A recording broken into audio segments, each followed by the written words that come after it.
Do you know that every thought you choose is because you want to feel better? Ultimate freedom. Unconditional love. In today's episode, I'm going to discuss the incredible power we have with our thoughts, how our feelings indicate our thoughts, the meanings we give to life, and how they empower us. Every thought has a feeling. If you look at something good in the world, you're going to feel good. If you look at something bad in the world, you're going to feel bad. But it's not because of what's in the world. It's because of the meaning you assign to it with your thoughts. For example, if you're trying to get a new opportunity, a new career opportunity, a new job, and you think that it's going to go well, you're going to feel better than if you think it's not going to go well. The extremes of our feelings are the extremes of our meanings.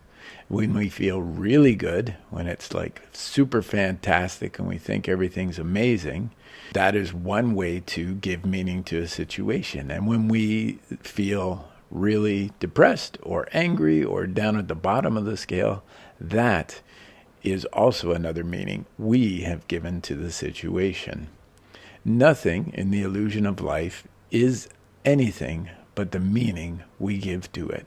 All of life is set up for us to choose, to decide, to use our thoughts, to create our definitions, to create our beliefs about what is in our life. It's all a choice, all a choice. Now, did you know that every thought you choose is because you want to feel better? Now you say, well, how can that be? How can this thought of anger want me to feel better?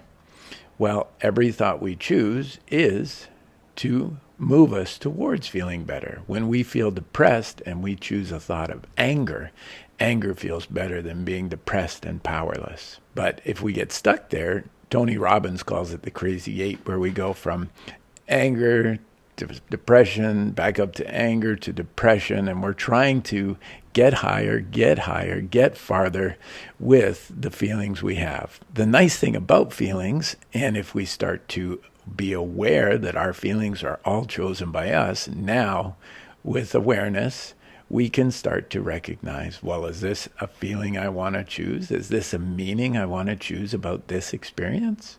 And quite often, it'll be no when it's bad, and yes when it's better. When we know where we are, and we know that we chose it, now we have power. The only power is now. Now is where we have choice. And when we are aware that we're feeling something, a feeling is an indicator of a meaning that we're assigning with our thoughts to any situation. Now we have reclaimed our power. From feeling powerless to feeling angry, yes, we have moved up the emotional scale. But we don't want to get stuck there. But from feeling anger, we can now move up to frustration. So anger is, I can't believe this is here again. And frustration is, man, I'm really frustrated that this is here again.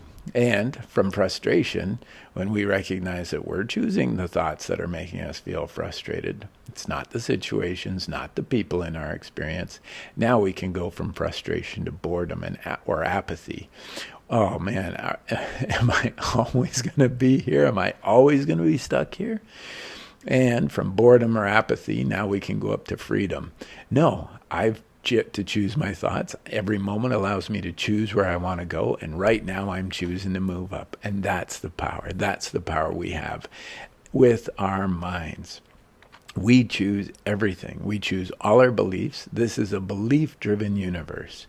If you want to believe that this world that we live in, that this universe is hard and challenging and you never want to experience this again, that's one belief.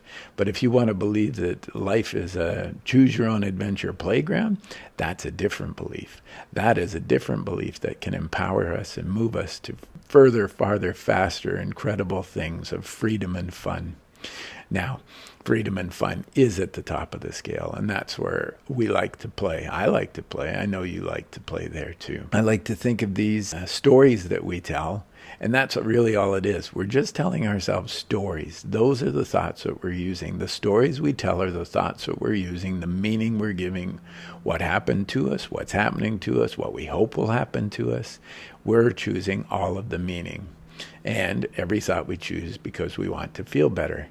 Now you say to me, but what about when I'm gossiping or someone's gossiping? Or what about when someone's complaining? You're telling me they want to feel better? Yeah, they want to feel better, and they're using the best thought they can from where they are to feel a sense of relief, to go from feeling powerless to being angry. Why is the system like this? Why does it keep being like this? They have empowerment by choosing to, quote unquote, complain. It is always a choice. Every thought is a choice. Every meaning is a choice. Every feeling is a choice. Nothing is put upon us. We choose it all. We get to choose in this incredible life in incredible ways. Don't you love life? I love life. I love that the power of our thoughts, the power of choice is incredible. Now, I want to take you to, remember I said it's a choose your own adventure, incredible game. Let's go back to when you were young.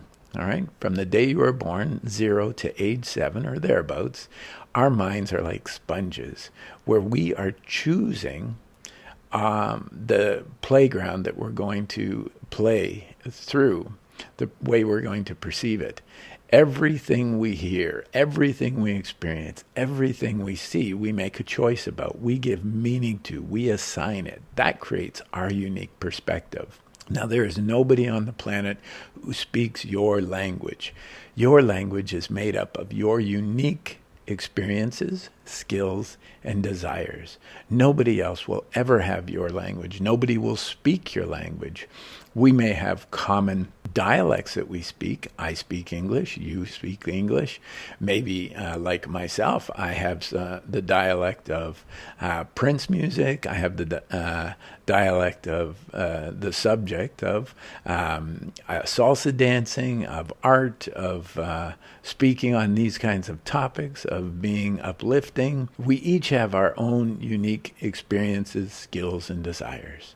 Now, from the age of 0 to 7, we choose the meaning of our life. We choose the framework, the setup, the perspective that we're going to view life through. And this is an amazing gift that we've been giving in this choose your own adventure life. Because now we get to make a decision, and we do simply. If we hear something or see or experience something from 0 to 7 and our minds are sponges, we just accept it as true. We don't know any different. And now we have a whole incredible host of beliefs that we have chosen, that we utilize, that we empower, that empower us to be our unique selves. And then, after that time, of course, beliefs still come and we still choose things, and they're not as empowered as those initial beliefs. But that sets us up for life. So, for example, maybe from 0 to 7, we chose that money is hard, or family is hard, or health is hard. We made some decision because of something we see or do or experience that now we've made a choice about. And later in life, those same beliefs are operating us, especially when we're very emotionally triggered. Do you know when you're emotionally triggered? It's often because you have a belief that triggers you. And it's often because you feel powerless. When I feel powerless, when something triggers me, I know now, wow, I'm feeling angry. Wow, I must have chose a thought about this thing, given it meaning that makes me angry. Wow, I want to feel better. I choose this thought because I want to feel better. Okay, I feel powerless about this. Do I need to know why I feel powerless? Well, it might be obvious. I might see it right there, but I don't need to know. But I do know what I can choose. I do know that this is the only moment I get to choose. I do know that in this moment I choose to be empowered, to be powerful. And it is always a choice. I love that I get to choose. I love the power that is available through my mind by directing my thoughts on the things I love. From 0 to 7, we choose this framework, all these wonderful things. And as we get older, we choose new beliefs and new experiences, often in our skills that we develop. So we have our experiences, our skills, and our desires.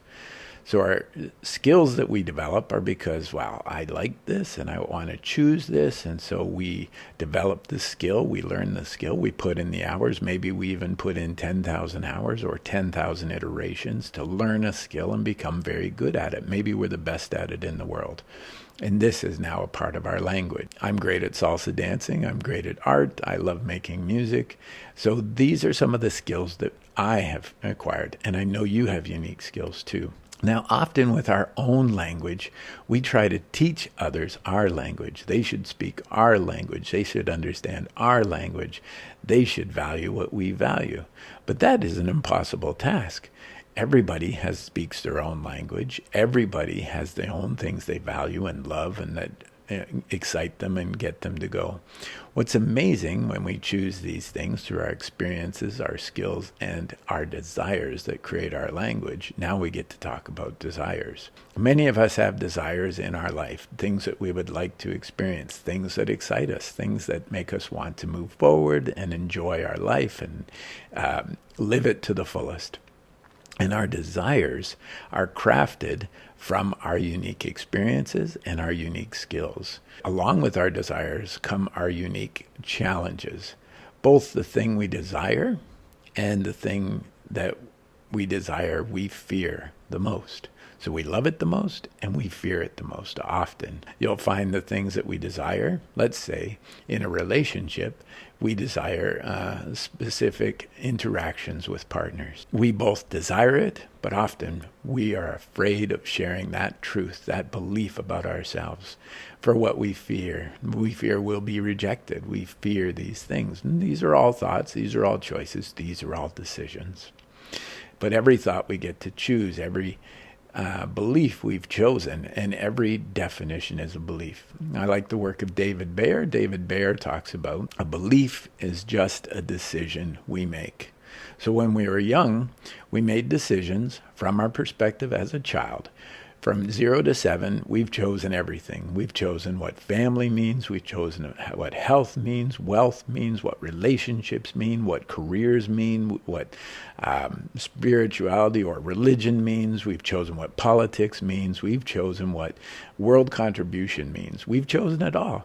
We made those decisions from a childlike perspective, all with our thoughts, all through our experiences, all in one moment. And now those frameworks help guide our lives.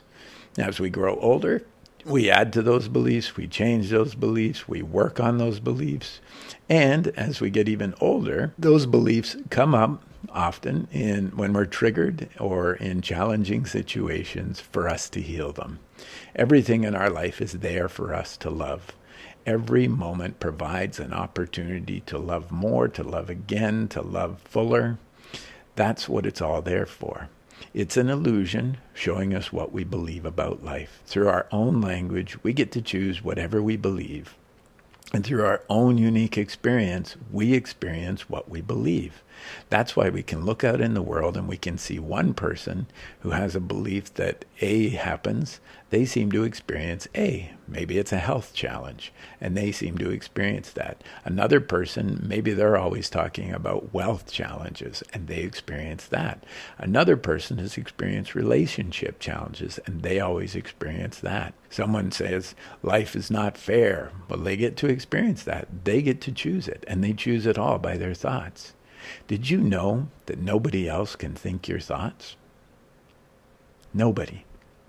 You might think they sort of chose your thoughts, they gave your thoughts, they're suggesting a thought, but you're the one who chooses it, and you're the one who cannot choose a thought, especially if it's not taking you where you want to go. So, your thoughts are powerful. You're the only one who can choose them. Every thought has a feeling. Those feelings are because of the meaning you choose with your thoughts about the experience that you have, and you get to choose anything you want. Anything. Now, life will encourage you to choose thoughts that provide wholeness and completion and more love and abundance and being able to view the world that way. You don't have to choose that, but life will continue to encourage that. Life will encourage us to see the balance, to see the connection, to see the oneness of all that is. That is powerful. I love this life. I love you, and I wish you an incredible day. And if you like these ideas, hey, subscribe, share, comment, and I look forward to seeing you next time. Operational realities.